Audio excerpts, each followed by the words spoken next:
ကြော်ကြော်ကသူ့တငယ်ချင်းကိုအိမ်ခေါ်လာပြီးမိမရေတို့တွေညစာစားဖို့ရောက်ပြီနော်လို့လှမ်းပြောလိုက်တယ်။မီနင်းကပြုံးပြုံးလေးနဲ့နီနီကိုနှုတ်ဆက်လိုက်တယ်။အဲ့ဒီနောက်နီနီကဟယ်လိုမီနင်း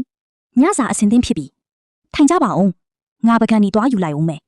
လို့အေးအေးဆေးဆေးပြန်ပြောပြီးထွက်သွားတယ်။ကြော်ကြော်နဲ့နီနီကစပွဲမှာတက်တောင့်တက်တာထိုင်နေတော့မီနင်းကကားတော့တစ်ချောင်းကိုစပွဲပေါ်တင်လိုက်တယ်။အဲ့ဒါကိုမြင်တော့ကြော်ကြော်ကဟာဒါဘသူကားတော့လဲလို့အံ့ဩတကြီးမိတာပေါ့။မီနင်းက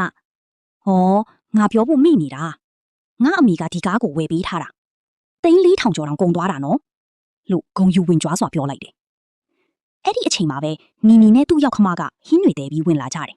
။နီနီရောက်ခမကိုမြင်တော့မီနင်းကနီနီဒီအဖွားကြီးကနင့်အိမ်ကအိမ်ဖော်လားလို့ရိုင်းရိုင်းဆိုင်ဆိုင်မိလိုက်တယ်။နီနီကတကယ်ပဲငါမိတ်ဆက်ပြီးဖို့မိသွားတယ်။သူကအိမ်ဖော်မဟုတ်ဘူး။ငါရောက်ခမပါလို့ပြန်ပြောတယ်။အဲ့ဒီတော့ကြော်ကြော်ကလည်းတကယ်ပဲဒါငါအမေပါရွာကနေငါတို့ကလေးတွေကိုကူထိန်းပေးဖို့နဲ့အိမ်အလုပ်တွေကူလုပ်ပေးဖို့လာတာပါလို့ဝင်ပြောတယ်။အဲ့ဒါကိုကြားတော့မီနင်းက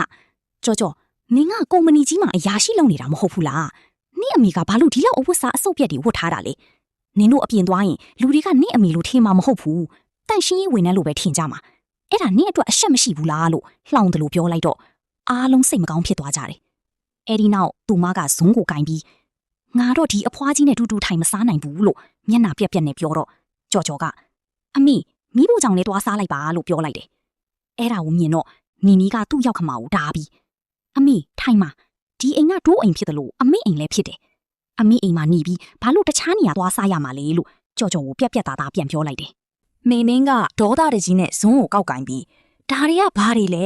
ငါကနေ့တိုင်းပစွန်တုပ်ကြီးတွေနဲ့ငါအပြဲတွေစားနေတာဒီဟင်းတွေကတောဟင်းတွေလိုပဲနင်တို့မရှက်ဘူးလားငါ့ကိုဖိတ်ကြွေးပြီးဒါမျိုးတွေကြွေးရတာလို့အော်ပြောလိုက်တယ်အဲ့ဒီတော့နီနီကနင်ငါတို့ကိုအခုလိုစော်ကားနေတာကိုနင်ကိုယ်တိုင်ပဲရှက်တင်တာနင်ကဧည့်သည်အဖြစ်လာပြီးဝင်လာကလေးကမောက်မာနေတာနင်မှယဉ်ကျေးမှုမရှိဘူးလားမကြိုက်ရင်လည်းမစားနဲ့လို့ဒေါသတကြီးထပြောလိုက်တယ်ကြော်ကြော်ကနီနီတိတ်တိတ်နေစမ်းပါသူကမရည်ရွယ်ပါဘူးငါတို့ဘက်ကလည်းမှားတာပါလို့ဝင်တားတယ်နီနီကတကယ်ပဲအခုမှနင်ဘလို့လူလဲဆိုတာငါသိတော့တယ်နင်ကတကယ်ကိုထူးဆန်းတဲ့တငယ်ချင်းပဲဒါကဟင်းတစ်ခွက်မကြိုက်ရင်တခြားဟာမာစားလို့ရတယ်ကျေငါးပွင့်ဟိုတယ်မဟုတ်ဘူးတခြားဟာစားကြရင်တွားဝေစားလိုက်ပြီးတော့ငါရောက်ခမရဲ့လက်ရကိုလည်းမစော်ကားနဲ့လို့ပြန်ပြောလိုက်တယ်အိုင်နင်းကငါအမေလည်းအိမ်မှာချက်တာပဲနင်ရောက်ခမထက်အစာပေါင်းတောင်းချီကောင်းတယ်ငါမှသာဒီလိုဆင်းရဲပြီးပြင်းတဲ့အမေရှိရင်ငါတော့ရှက်လွန်းလို့အခုနင်ကတော့လုံးဝမရှက်ဘူးပဲဒါတွေကကြော်ကြော်အလုံးလုံးလို့ရနေတာ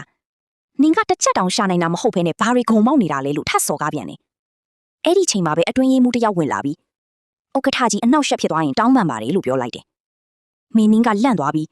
သူကတကယ်ပဲဥက္ကဋ္ဌကြီးလားလို့ကြော်ကြော်ကိုမေးလိုက်တယ်။နီနီကတကယ်ပဲ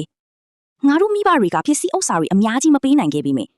ငါတို့ကိုယ်ပိုင်စူးစမ်းမှုနဲ့ဘဝကိုတည်ဆောက်ခဲ့တာ။နင့်လိုအလုံးမလုံးဖဲမိဘကိုမှီကိုပြီးဂုံမောက်နေတာမျိုးမဟုတ်ဘူး။ငါရောက်ခမကငါအပေါ်စိတ်ကောင်းရှိပြီးငါကလေးတွေကိုအမြဲဆောင်ရှောက်ပေးတယ်။သူကမချမ်းသာပြီမေ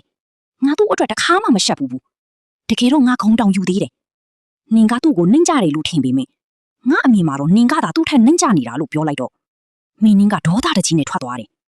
ကြော်ကြော်ကအမြန်ထပြီးမိမမင်းဘာတွေလုပ်လိုက်တာလဲလို့မေးတော့နီနီကနင်ကနင့်အမေကိုမလီးစားဘူးဆိုရင်နင်ပါအခုပဲဆင်းသွားတော့လို့ပြောပြီးပါရိုက်လိုက်တယ်ရှင်တို့ရဲ့တန်ဖိုးရှိတဲ့အမြင်လေးတွေကိုဝီညပေးခဲ့ကြပါဦး